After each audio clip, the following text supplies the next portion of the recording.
Good morning. All right, so today's Friday. I baked off all my beautiful bread. I just did the last bake off with this lovely guy, and I even got some nice split ups, so yay! But I forgot some very important details, and right now I'm going to reference Peter Reinhardt's The Bread Baker's Apprentice, because I took a lot of notes in this book while I was doing class, and the first few chapters, he is very zen with his bread. He knows that it's a psychological thing to be great baking, to be into great baking, to be able to have that smell in your house, to make a lump of dough, just like this thing, into this beautiful bread after it's baked. Everything that he talks about is like right up my alley, especially with the bread. Some of these, and this is, I saw a TED talk on him, and that's him. So he talks about baking stones, parchment and silpats, fermentation and proofing temperatures, total flour weight. But what I wanted to get to, and the 12 stages of bread, you didn't even know that. And the first stage is always mise en place. You must have mental mise before you do anything. All right, so there was a chapter in here about wild yeast. So, because I didn't explain how I feed my starter. And I have already showed you what it looks like when it's super active and ready for bread. Right now, I haven't fed him since the beginning of the week. It's been a few days. This is what he looks like now. He's lost his oomph, okay? And so, like Chef Miche said, he's like a very whiny baby. He always needs attention. He needs to be fed, or used. I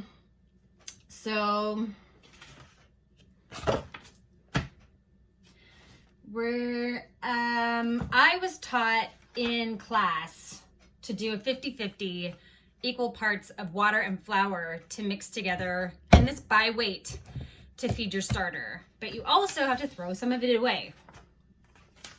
Oh my gosh, where is the feeding section? See, now he's into shaping. But Peter Reinhardt would say that after you feed your starter, you can use him for up to 3 days. And from my experience, I can't use my starter for 3 days after I fed him. I can use him for maybe 1.5. And then he starts to lose his bubbles, his activity. So I need to feed him again to keep that action going. But also, you need to throw some of it away, because every time you're adding to it, and if you keep adding to it and adding to it and adding to it, it's gonna go everywhere. You're gonna have too much to handle. And I know that for me, I hate throwing things away. But in this case, there are uses for leftover starter. Like you can use it as a flavor enhancement. No longer is it super active to make leavening, but sometimes I'll put it in his sourdough buttery biscuits. He's got a recipe. King Arthur has a recipe for that on their website. You can also, I don't know. Anyway, so what I'm gonna do right now is feed him before I head off to my other job, my actual job. So this is gonna be really quick. So, and you have to keep feeding him because he's a living thing, right? Living things need comfort. They need water. They need food. They need sleep. So we need to treat this like a living thing. So I'm throwing some of it away.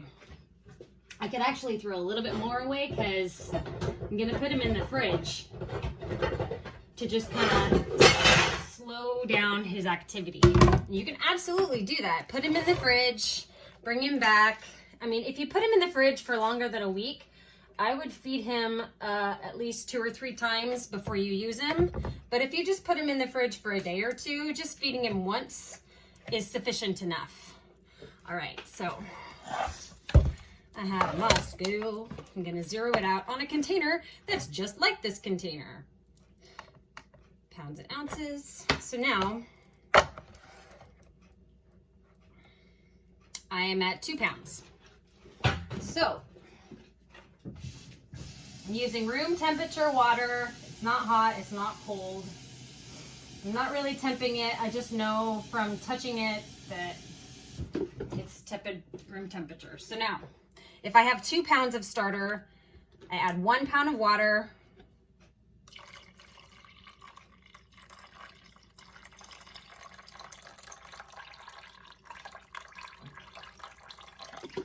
Oh, that's 15.2.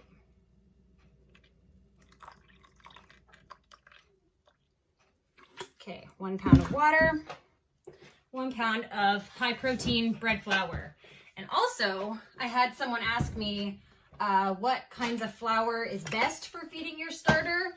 And from my experience, a high protein flour is great. If your starter is a little bit sleepy, you can add an even higher protein flour, like a wheat flour, has very high protein, or even spike it with a little rye flour.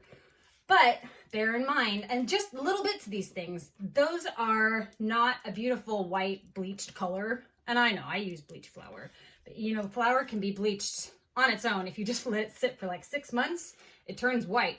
But manufacturers don't want to wait that long. No, they just bleach it and sell it. But anyway, if you want to add a little rye flour, just a touch with your bread flour or wheat flour, those kind of things boost the activity even more because they're stronger in the protein and can activate your starter more quickly. Or give him, like if he's super sleepy, if you froze him, because you can totally freeze starter and bring him back to life. It just may take, it depends on how long you keep him in the freezer, but you can bring him back. And there have also like been people who've tried to experiment bringing back starter from like dry. You see all these crusty things on the sides? People have tried to bring the starter back to life after it's been dried out. I don't know the results of those studies, but I'm like, you know, that makes sense. If he crusted out, like not completely dead, there's still a little bit of something there if you just feed him and take care of him. So yeah, that is about it. And also, I think I remember reading in Peter's book that I doubled this. But he sometimes, I think, said that he could triple it or even quadruple it, depending on how much you need. So for me anyway, if I'm using my starter, and I want to cover him airtight, if I'm using my starter all the time, then you can feed him twice a day. You can wait 12 hours and then feed him again. But after you feed your starter, it's good to wait at least an hour, or at least like look at it and see if it's getting active. And the more active it is, the better it's going to work in your product. So you can feed him twice a day, or you can feed him once a day. Just keep an eye on him. And I think I covered everything that I know anyway. If you have questions, definitely let me know. I super appreciate all the comments, and I like all the conversations I'm having privately with all of you. And it's making me even more excited and keeping me going. So thank you so much. And this concludes our sourdough week. Happy baking!